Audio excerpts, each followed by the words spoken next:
momento de las entrevistas en 24 horas.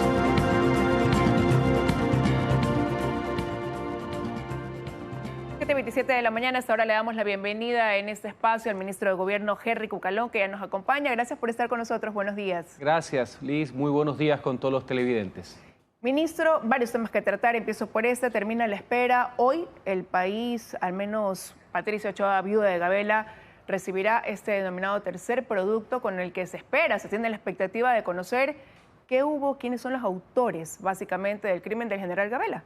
Hoy día es un día importante, es un gran avance en la búsqueda de la verdad y del cumplimiento irrestricto de la disposición del fallo de la Corte Constitucional de que se rehaga este proceso y que se entregue este faltante denominado tercer producto. Efectivamente, en la tarde se hará efectivo esto. Creemos que es un paso importante de todo este drama que ha vivido la familia y el país, que consistió en la muerte del general Gabela, un héroe en el Ecuador. O sea, 3 años después, pudiera el país conocer la verdad, pudiera llegarse a tener justicia en ese caso. Y aparte de una serie de incorrecciones, etcétera, faltantes de este proceso que comenzó a investigarse aparte y en paralelo al proceso judicial, y que se determinó que faltaba esto que se denomina el tercer producto, que ahora el perito lo ha reconstruido y que va a ser la entrega oficial. Esperemos que sea un insumo importante en la lucha contra la impunidad. Veremos qué pasa después de las 6 de la tarde. 2 nuevos decretos ley que pasan a la Corte Constitucional con este carácter de económico urgente. ¿Cree que después de la carta que remitió el presidente Lasso a la Corte Constitucional, este organismo se demorará menos de 30 días, que fue el tiempo que se tomaron con los 2 anteriores para resolver? ¿Surtirá efecto? Sin prejuicio del plazo, porque la Corte en su dictamen estableció que puede ser hasta 30. Lo importante es el contenido, lo importante es lo de fondo. En Ecuador, todo lo económico en la práctica es urgente, es prioritario, es apremiante para los ciudadanos.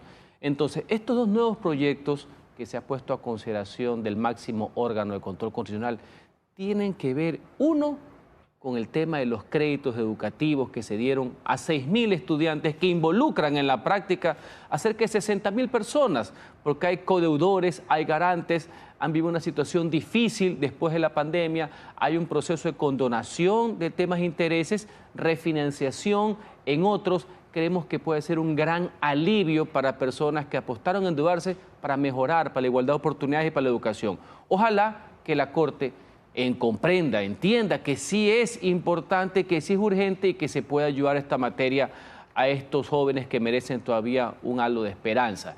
En el campo empresarial, el segundo proyecto de decreto ley tiene que ver con reestructuración empresarial, un rescate de lo que son las empresas viables y en las que no lo son, lo que se denomina una liquidación ordenada, una liquidación eficiente. ¿Producto de qué? Todo lo que pasó también pues, con el COVID y como una previsión de lo que podrían ser los efectos del fenómeno del niño. Jurídicamente hablando, esta es una reforma, una nueva normativa que complementa el concurso preventivo que también se denominaba ley de quiebras en su momento. Y sin querer decir que eso no es importante, precisamente sobre este último tema, ya eso guarda relación con el fenómeno del niño, como usted lo ha citado. Pero ya se venía anticipando que el siguiente decreto ley sería algo específico sobre ese evento climático. ¿Por qué no fue ese quizás el tercer decreto, considerando que la Corte no tiene tiempos para pronunciarse y que ya hasta 30, estamos... ellos mismos se han puesto hasta 30. Hasta 30, pero sí, si vamos considerando los tiempos, ya tenemos estas lluvias fuertes, no sabemos qué va a pasar, de repente se adelanta este fenómeno del niño. Se está tratando de precisar, articular de la mejor manera ese otro proyecto que tiene que ver con todas las consideraciones económicas, jurídicas de lo que es el fenómeno del niño, reformas que tienen que ver inclusive a un proceso más expedito en contratación pública, cómo podemos trabajar de forma conjunta con los gobiernos locales que también juegan un rol muy importante en esto. Recordemos que la competencia también de riesgos no es solamente el gobierno central. Lo que tienen que hacer los cabildos, consejos provinciales es por demás relevante. Creemos que en los próximos días, con una serie de argumentaciones de carácter técnica, vamos a presentarlo a la Corte Constitucional. ¿Pero van a esperar a que la Corte se pronuncie sobre los dos y de ahí enviarlo o no? Muy buena pregunta. No necesariamente, Liz. O sea, no vamos a esperar que se despachen los otros, que esperemos que sea positivo. No, no. Esto es porque la Corte también estableció que no tiene que ser necesariamente uno a la vez y despachado. Esa es una de las cosas que sacaron de los precedentes en los fallos anteriores. Así que en los próximos días presentaremos a la Corte el tema que tiene que ver con el fenómeno del niño.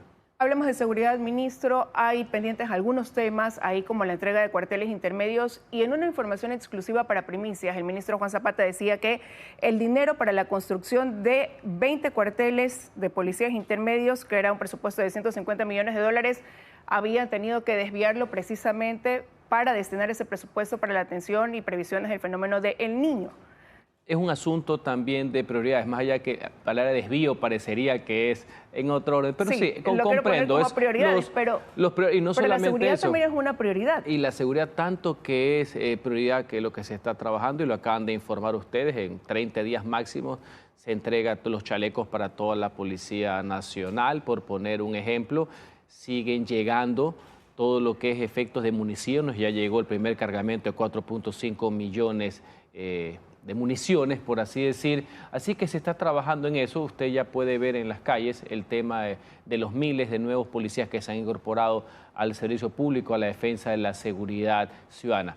Hay un tema importante ahí. Todo lo que se refiere a los UPCs tiene los fondos necesarios para su mejoramiento, para su rehabilitación. Recordemos que algunos fueron fruto de atentados terroristas en noviembre del año pasado. Y la idea de pasar a los cuarteles intermedios, mucho más grandes, mucho más operativos, ha habido evidentemente problemas a niveles económicos y van a tener que tener, como dijo el ministro, una reprogramación. Él dice se busca una línea de endeudamiento cuando lo que más bien se pensaba es que se buscaba créditos más bien para el fenómeno del niño, para esa atención de emergencia, y ahora es lo contrario. Sin perjuicio de las líneas del crédito también que tienen que ver con el fenómeno del niño, que el ministro de Finanzas está haciendo las diligencias pertinentes en el exterior y que es apremiante para todo.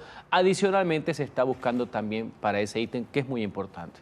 Usted ha dicho, han llegado municiones, se ha incorporado recurso humano, pero también falta que lleguen chalecos, Los carros, chalecos llegan en 30 días. Otras municiones. Hasta noviembre que finalice este gobierno van a alcanzar a cumplir con todo lo que está pendiente. Muchísimas cosas, así como también van a llegar ahora en el mes de agosto. Ya los va a ver la ciudadanía en la presentación de los nuevos carros denominados tanquetas especiales que va a presentar el ejército ecuatoriano para combatir al crimen organizado y al narcotráfico. Pero se dicen muchísimas cosas, no todo. Se está avanzando en bastante, porque recuerde que toda la programación está hecha el 25. Y en materia de seguridad, la seguridad ciudadana trasciende inclusive a los gobiernos. Es un tema de políticas de Estado. Van a firmar un convenio de cooperación con Estados Unidos el 20 de julio, 3.100 millones de dólares. ¿Qué se contempla dentro de esa firma de ese convenio? ¿A qué va a ir destinado? Lo importante, la lucha contra el crimen organizado, contra el narcotráfico, contra los grupos delincuenciales organizados, conlleva un tema de cooperación. Esta es una realidad que supera inclusive nuestras fronteras. Los detalles, las especificaciones en su debido momento, el señor ministro de Defensa Nacional, el general Luis Lara, dará a conocer al pueblo ecuatoriano. ¿Pero es netamente una cooperación en temas de seguridad? Tiene que ver con seguridad, sí. Y esto de aquí, ¿cómo usted visualiza al 30 de noviembre entonces? Con esta ayuda que viene tras esta cooperación, van a dejar a las Fuerzas Armadas y a la Policía Nacional, luego de concluir este gobierno. Actualmente hay mucho equipamiento por parte de Fuerzas Armadas. El ejército ecuatoriano tiene fusiles nuevos desde principios de año, se llama No Me Ingrata, por citar un ejemplo. Todo esto sumado a la cooperación internacional, lo que da cuenta es lo prioritario que constituye para el Ecuador el tema de la seguridad y que se ve en esto un proceso definitivamente en marcha. ¿Va a quedar una policía más fortalecida? Sin duda alguna, y de aquí hasta que termine el gobierno, se espera incorporar los otros 5.000 elementos policiales para la seguridad ciudadana. Y esperemos que hasta el 2025 el gobierno que reemplace en esta transición ordenada del poder público se completa hasta los 30.000, o sea, 15.000 servidores públicos más, con lo cual la Policía Nacional llegaría al año 2025 con 80.000 servidores, que es la programación adecuada y que se necesita para poder enfrentar el crimen. Para que los índices bajen y la gente se sienta más segura, que es lo que se necesita. Y que haya confianza ciudadana en obviamente todo lo que es seguridad. Ahora, esta renegociación con las empresas de telefonía móvil, que ustedes han dicho como gobierno no va a suspenderse el servicio, pero lo que han señalado es que se suspende se paraliza esa negociación porque se quieren tener mejores condiciones. ¿Qué abarca esto de tener Tú mejores lo has dicho, condiciones? ¿Hacia mejores dónde? condiciones ¿Hacia dónde se porque apunta? hay ¿Qué se muchos incluye? mayores elementos y lo que se busca obviamente es privilegiar al usuario, que en este caso es el pueblo ecuatoriano, millones de usuarios, y eso es lo que el Estado tiene que precautelar. ¿Pero qué Lo entraría dentro de importante, eso? muchas cuestiones de carácter técnico que la entidad correspondiente sacó un comunicado que es el Arcotel, son cuestiones técnicas que deben ser parte del proceso de estructuración legal del contrato y de las nuevas negociaciones que se tienen que tener.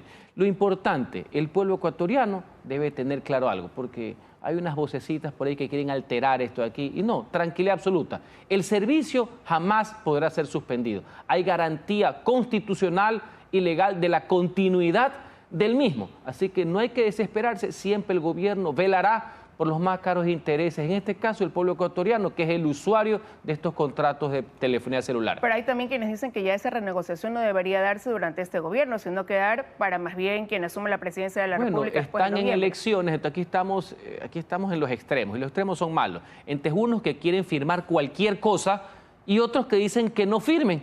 No, así no es. Nosotros cumpliremos con los mandatos legales en las mejores condiciones para los ciudadanos. Está por viajar a España el presidente Guillermo Lasso, usted viajará con él.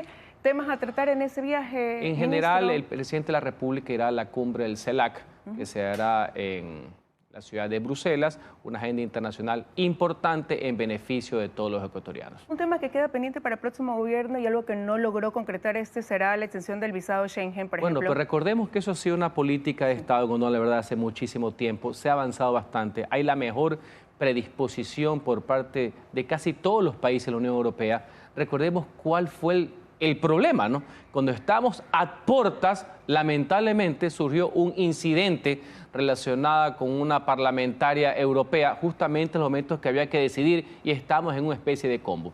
Eso tiene que seguir avanzando, la gran esperanza, el anhelo que tienen todos los ecuatorianos.